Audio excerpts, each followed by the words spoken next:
Meus irmãos em Cristo Jesus, a paz do Senhor. Amém? Estejam assentados, Deus abençoe no nome de Jesus. Graças a Deus. Graças a Deus. Levanta a sua mão direita lá em cima com a minha um pouquinho, se você pode. Diga assim comigo: ó Deus, muito obrigado pelo privilégio de estar assentado ao lado de pessoas tão especiais para a minha vida. Se o que você disse é verdade, antes que eu continue, diga para alguém aí, diga para ele: obrigado por você estar aqui comigo hoje. Se você quiser, diga: obrigado por você fazer parte da minha vida esta noite.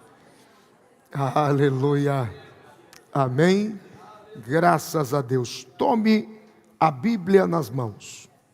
Todos os que trouxeram a Bíblia, por favor, se você pode, seja a Bíblia, iPad, celular, seja o que você tiver, mas encontre. Eu preciso que você acompanhe comigo alguns textos bíblicos para esta noite.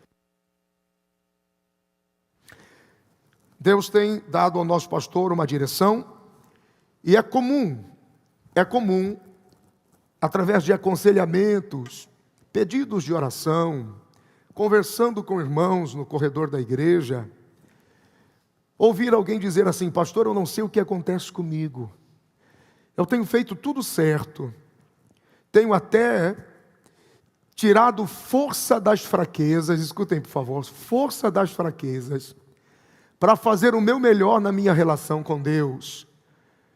Venho aos cultos, às vezes com dificuldade, pastor, trabalho muito, chego cansado, mas venho, faço o possível, mas parece que eu estou carregando um peso, alguma coisa a mais. O que está acontecendo comigo? Então eu quero falar um pouquinho sobre isso, sobre tudo aquilo que pode estar impedindo que você desfrute desse favor de Deus que você depositou no altar e espera que aconteça. Porque não é só você e aquilo que você precisa que está em jogo, mas toda a sua casa, família e geração. Então vamos falar um pouquinho sobre isso. Eu preciso que você me acompanhe em alguns textos. Abra aí o livro do Êxodo, capítulo de número 20. Livro do Êxodo, capítulo de número 20. Deus abençoe a todos os irmãos que mandaram um sinal, um alô, e estão conectados pela internet, de perto, de longe, muita gente fora daqui, muita gente do Brasil, Portugal, muita gente de Angola. Deus abençoe a todos aí. Livro do Êxodo, capítulo de número 20. E encontre os versículos 5 e 6. Ok? Eu preciso citar mais alguns. Então, procure ser assim bem prático junto comigo. Livro do Êxodo, capítulo 20. Eu quero que você vá no meio do versículo, ou a partir da segunda parte. Aonde está isso, pastor? Depois do ponto e vírgula. Ok?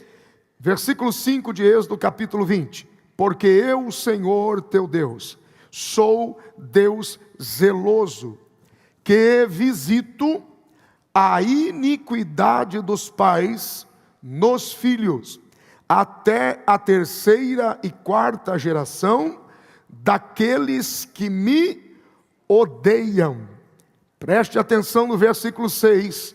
Porém, faço misericórdia a milhares dos que me amam e aos que guardam os meus mandamentos. Veja, a misericórdia de Deus por até 1000 gerações. Duas condições: amá-lo e guardar sua palavra. Avance um pouquinho para o Evangelho de Jesus Cristo, conforme escreveu João, capítulo de número 8. Pegue aí a sua Bíblia, por favor. Evangelho de Jesus Cristo, conforme escreveu João, capítulo de número 8. Se você não tiver uma Bíblia, não tiver como ter acesso, eu recomendo que você assista esta mensagem posteriormente nos canais, nas redes sociais da igreja, e anote. Na medida do possível, anote e se interesse pela palavra de Deus. João, capítulo de número 8. Quem encontrou com o sinal, diz amém. João, capítulo de número 8. Primeiro versículo, versículo 12. Vocês ainda, levante o rosto um pouquinho, ainda tem na memória os textos anteriores? Diga comigo: porque eu sou um Deus zeloso, Outra vez diga: eu sou um Deus zeloso e eu visito a maldade dos pais nos filhos até a terceira e quarta geração. Porém, terei misericórdia de até 1000 gerações por aqueles que me amam e por aqueles que guardam a minha palavra. Com isso em mente, preste atenção. João capítulo 8, versículo 12. Falou-lhes, pois, Jesus outra vez, dizendo: eu sou a luz do mundo. Quem me segue não andará em trevas, mas terá a luz da vida. Segundo versículo, o 23 e 24. E dizia-lhes: vós sois de baixo, eu sou de cima. Vós sois deste mundo, eu não sou deste mundo.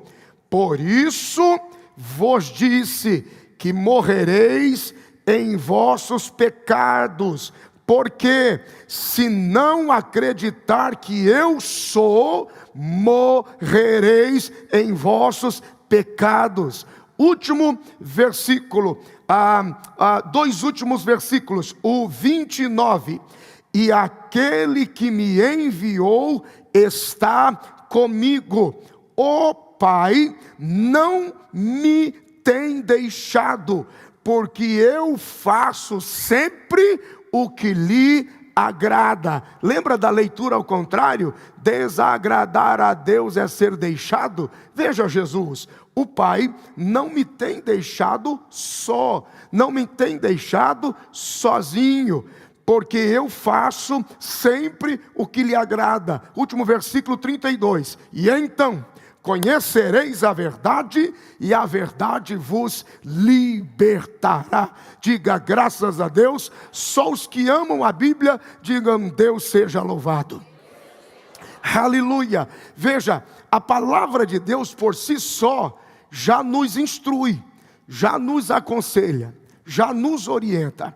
Se por algum momento houver uma resistência prática, porque eu visito a maldade do pai nos filhos até a terceira e quarta geração. Pastor, eu não acredito nisso, porque a Bíblia diz em João, no capítulo 8, versículo 12, que Ele é a luz. Quem tem Jesus não anda em trevas. A Bíblia diz que se nós cremos nele, não sofremos pelos nossos pecados. A Bíblia diz que se nós agradamos a Deus, então Ele não nos abandona. A Bíblia diz que se nós conhecemos a verdade nos liberta. Perceba, eu não estou questionando o poder de Jesus, o poder da luz, o poder da obediência, o poder da fidelidade, o poder de servi-lo com toda a sua vida.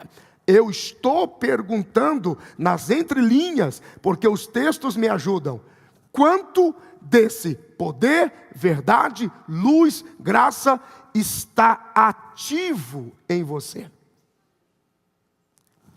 Essa é a pergunta, não que eu estou fazendo, mas que os textos bíblicos estão fazendo.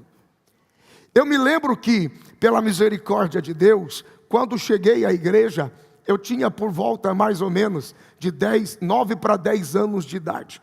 Comecei a frequentar a escola dominical nessa idade.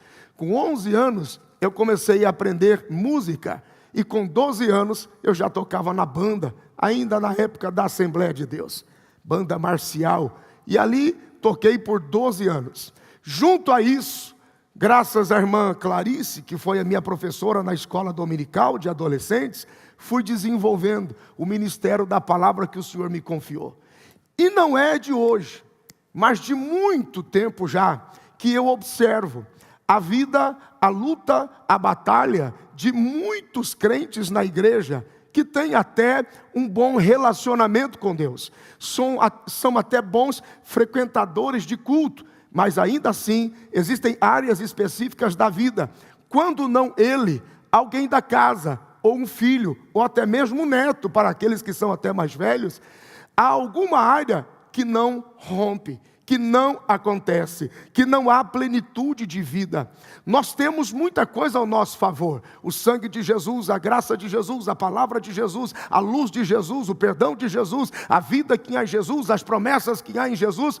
Mas por que nós estamos tão incompletos? Por que algumas pessoas ainda vivem de uma forma tão incompleta? Nós somos uma alma vivente que tem um espírito e habita num corpo. A plenitude de Deus acontece, ou nós nos tornamos plenos em Cristo, quando a nossa alma, o nosso espírito e o nosso corpo respondem a essa plenitude. Como é que você está satisfeito no espírito? Em uma conexão poderosa com Deus, alinhada com Deus, com a influência do seu caráter, com a influência da sua graça. Como é que você está completo na alma? Quando você está emocionalmente equilibrado, quando você está emocionalmente organizado, quando as suas memórias, quando as suas paixões, quando os seus sonhos, quando as suas aspirações tem significado. Pastor Wagner sempre prega no início de cada ano: nobres projetam coisas nobres, por isso estão de pé. A emoção, a atitude emocional é boa. E quando é que você está completo no corpo? Quando você come bem, veste bem, tem uma boa casa, tem um bom carro, tem um bom trabalho, você está completo. Se você ganhar muito bem e for um homem bem religioso, mas for depressivo, você está vazio, você está incompleto. Se você tiver uma memória ou uma atitude emocional organizada e sadia, uma saúde emocional organizada e sadia, e tiver uma boa quantidade de dinheiro, mas a sua relação com Deus é uma relação frustrada ou afastada ou sem graça, você está incompleto. E da mesma forma, você pode ser muito crente, você pode estar muito feliz, mas se você não consegue vestir uma coisinha legal, comprar uma casinha bacana, de repente comer uma coisa boa e compartilhar isso com a sua família, bate o vazio sempre. Diga comigo: frustração, vergonha, decepção. Se você não estiver preparado, quando você abrir a porta da sua casa, é tudo isso que você encontra no primeiro passo que você dá. Porque o ser humano está fadado pelo pecado a se frustrar, a se envergonhar, a se corromper, a desistir. Perceba, já é natural de nós abrir a porta. Cara, eu já sei como é que vai ser esse dia. Nossa, eu não suporto aquele lugar. Vou olhar para aquele patrão de novo, eu vou pegar no pescoço daquele cara. Pô, mas o carro desgraçado, isso não vai pegar. Eu já gastei $2.000 nessa coisa. E olha que é minha van de trabalho. Você abriu a porta, se você não estiver bem, você já começa frustrado. Em algum momento, você é desafiado a se corromper. Seja qual for, em qual área que for. Você é desafiado a pegar um pouco mais, agilizar um pouco mais, sair na frente de alguém, nem que isso gere a necessidade de corrupção, e a gente faz de conta que não viu. Pastor, o senhor está me acusando? Não. Isso é o homem e a mulher sem Deus. Nós estamos fadados a isso. É aqui que Cristo entra. Só que a pergunta é: quanto de Cristo entrou? Quanto de Cristo entrou? Tem alguém aí? Eu me lembro, muitas vezes, comecei a perguntar para pessoas dizendo: não vai, não flui, não acontece, eu não vou, não chego a lugar nenhum. E a gente conversava muito sobre isso. E eu me lembro que desde pequeno, o jeito de pregar diferente, o jeito de abordar diferente, Deus dá a cada um a sua ferramenta. E a ferramenta de cada um também é a sua cruz e o peso do seu ministério. E eu perguntava: Senhor, se Tu és Senhor, se Tu és Deus, se Tu és a luz, se a cruz é o que é, e se o que os Teus filhos estão cantando, realmente pregando, realmente lendo, se o que está escrito na Sua palavra é genuíno, por que alguns não rompem? Por que alguns não se levantam? Começa a observar algumas coisas, como por exemplo, existem pessoas que estão envolvidas em um ciclo, que a Bíblia me mostra como ciclo de derrota. Forte isso, né? Por exemplo, um ciclo de falência financeira que nunca se resolve. Um ciclo de falência familiar que nunca se resolve. Ou é a crise do matrimônio, ou é a crise na relação com os filhos, ou é a crise em geral, ou é a crise na família, ou é a crise na educação, ou é a crise na formação, ou vem, não vai. E não existem super crentes. São áreas que não fluem. Há um ciclo estabelecido de derrota. Quando não é financeiro, é familiar. Quando não é familiar, é enfermidade. Quando não envolve enfermidade, envolve ministério, chamado ou relação com Deus.